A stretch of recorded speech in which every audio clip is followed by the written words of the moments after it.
नमस्कार किसान भाइयों और मेरे साथियों, अखिल एग्रीकल्चर यूट्यूब चैनल में आप सभी का स्वागत है। किसान भाइयों, आज इस वीडियो के माध्यम से हम आपको बायो फर्टिलाइज़र के बारे में बताएंगे, मतलब जैव उर्वरक। किसान भाई, आप सुने होंगे कि आजकल जैविक खेती की बात तो होती है, लेकिन क्या जैविक खेती के बारे में कोई बताता है कि जैविक खेती ऐसे करना चाहिए, किस तरीके से करना चाहिए?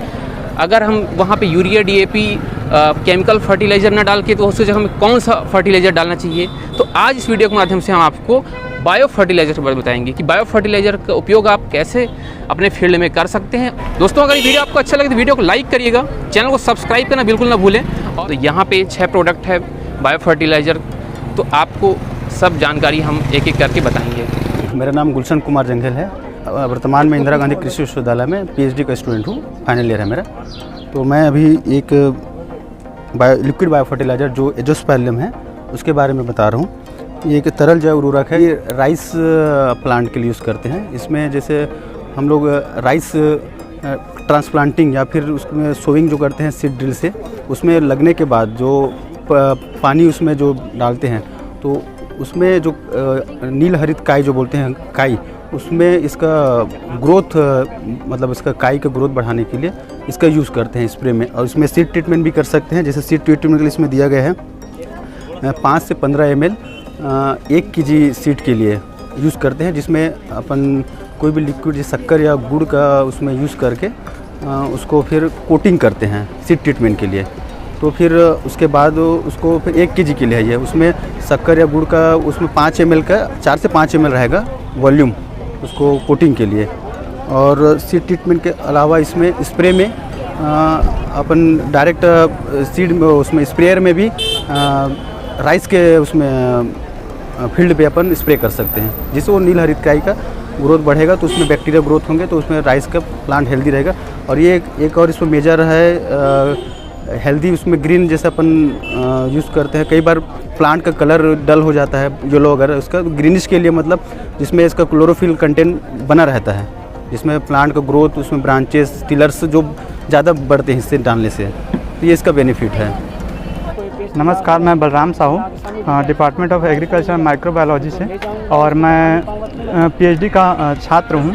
अब हम आपको पीएचबी के बारे में बताना चाहेंगे कि पीएचबी जो होता है एक तरह का, इनका संपूर्ण नेम होता है फॉस्फेट सॉल्युबलाइजिंग बैक्टीरिया होता है। इस तरह के जो बैक्टीरिया होते हैं, जैसे हमारे सॉइल में फास्फोरस की मात्रा जो पाई जाती है वो हमारे जो मिट्टी में होता है वो अघुलनशील अवस्था में पाई जाती हैं, जो कि ये जो फास्फोरस की मात्रा होती है वो हम जैविक उर्वरक के थ्रू या उनके सहायता से देने की कोशिश करते हैं।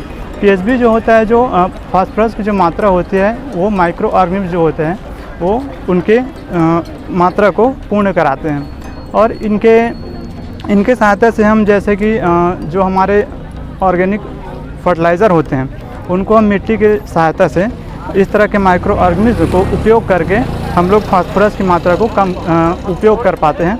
और साथ ही साथ हम लोग जो बाज़ार में उपयोग जो फास्फोरस उर्वरक है उनको हम कम से कम उपयोग करने के लिए अपने किसानों को हम लोग प्रेरित करते हैं।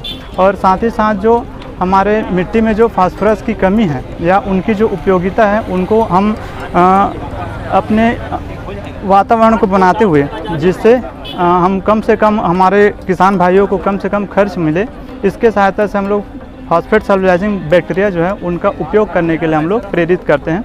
और इस तरह के उपयोग को हम लोग हर तरह के फसलों में उपयोग कर सकते हैं। साथ ही साथ हम लोग ये भी किसान भाइयों को बताते हैं कि इनके बारे में कितना हमको कैसे इसको उपयोग करना चाहिए, कितनी मात्रा में उपयोग करनी चाहिए, और साथ ही साथ इनकी किसी भी तरह की साइड इफ़ेक्ट इनमें नहीं होती है। जैसे आप किसान भाई ज़्यादा भी पीएचबी का उपयोग कर लेते हैं तो इसमें आपको कुछ विशेष तरह की जानकारी की आवश्यकता नहीं पड़ती है। साथ ही साथ इनमें बस हम लोग आपको जो बेसिक नॉलेज है उनको हम बता पाते हैं। तो पीएचबी को हम लोग फॉस्फेट सॉल्युबलाइजिंग माइक्रो ऑर्गेनिज्म कहते हैं और इसी की उपयोगिता के लिए हम लोग इसका उपयोग करते हैं।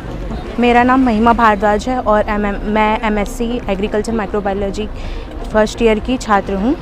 और मैं ये ZSB के बारे में बताना चाहती हूँ। ZSB का मतलब होता है जिंक सोल्यूबलाइजिंग बैक्टीरिया। ये जिंक सोल्यूबलाइजिंग बैक्टीरिया ऐसे ये जो होता है सॉइल में प्रेजेंट रहता है, लेकिन इनऑर्गेनिक फॉर्म में प्रेजेंट रहता है। और जब इसका अगर इसको अपन डालते हैं तो इससे जो इनएक्टिव इनऑर्गेनिक जिंक होता है वो ऑर्गेनिक में कन्वर्ट होता है और अच्छे से ग्रोथ और डेवलपमेंट में प्लांट की और सॉइल को फर्टिलिटी प्रोवाइड करने में हेल्प करता है। इसमें कुछ बैक्टीरियाज यूज़ होते हैं जैसे कि सूडोमोनास ट्राइटा और सूडोमोनास स्पीशीज़, बैसिलस स्पीशीज़, ये सारे स्पीशीज़ इसमें होते हैं। मेरा नाम इंदिरा कुजूर है और मैं इंदिरा गांधी एग्रीकल्चर यूनिवर्सिटी यहाँ पे एग्रीकल्चरल माइक्रोबायोलॉजी डिपार्टमेंट में एक स्टूडेंट हूँ। और यहाँ पे आज हम जैव उर्वरक के बारे में बात करेंगे। इसमें मैं आप लोगों को राइजोबियम के बारे में बताऊँगी। राइजोबियम तरल जैव उर्वरक। राइजोबियम बायो फर्टिलाइज़र, इसका उपयोग हम लोग ज़्यादातर लेग्यूम्स, क्रॉप्स और तिलहनी फसल में करते हैं। तो ये राइजोबियम जो होता है यह पौधों की जड़ों पर जा कर के गांठ बना लेता है, नोड्यूल फॉर्मेशन करता है और जो भी इन्वायरमेंट में जो नाइट्रोजन रहता है उसको वो ले करके वो पौधों को प्रदान करता है और इस तरह से यह नाइट्रोजन की कमी को दूर करता है। यह 50 से 100 केजी नाइट्रोजन पर हेक्टेयर मतलब यह उपलब्ध करवाता है पौधों को। और राइजोबियम जो है यह अलग अलग, जैसे मटर में राइजोबियम मेलिलोटी हो गया और इस तरह से अलग अलग सब में यूज़ होता है। मेरा नाम गायत्री धुर्वे है। मैं इंदिरा गांधी कृषि विश्वविद्यालय में माइक्रोबायोलॉजी डिपार्टमेंट की पीएचडी स्टूडेंट हूँ। आज मैं आप लोगों को बायो फर्टिलाइज़र के बारे में बताना चाहूँगी, जिसमें से एजोटोबैक्टर के बारे में बताऊँगी। जैसे कि ये एजोटोबैक्टर है जिसको अपन लोग फील्ड में अप्लाई करते हैं, तो इसको हम लोग 3 टाइप से अप्लाई कर सकते हैं। सीड ट्रीटमेंट के लिए और सॉइल ट्रीटमेंट के लिए और फिर जैसे कंद जड़ वाली जितने भी फसलें हैं ना उन सबको ट्रीटमेंट करने के लिए इसको अपन लोग अप्लाई कर सकते हैं। तो जैसे कि ये जो एजोटोबैक्टर है उसको अपन लोग जब अप्लाई करेंगे फील्ड में तो इससे अपन लोग का 15 से 20 किलोमीटर जैसे यूरिया डालते हैं हम लोग, तो उसको हम लोग रिड्यूस कर सकते हैं इसकी मदद से। और ये जो है हमारे सॉइल के लिए फिर प्लांट हेल्थ के लिए बहुत सूटेबल है एज़ कम्पेयर टू जो रासायनिक फर्टिलाइज़र डालते हैं उसके कंपेयर में। एग्री कार्निवाल भैया, एग्री कार्निवाल, एग्री कार्निवाल संगी एग्री कार्निवाल। हमर मुख्यमंत्री सोचत है कैसे हो किसान खुशहाल। कृषि मंत्री चाहत है ऐसे हो कृषि बेमिसाल। एग्री कार्निवाल भैया, एग्री कार्निवाल।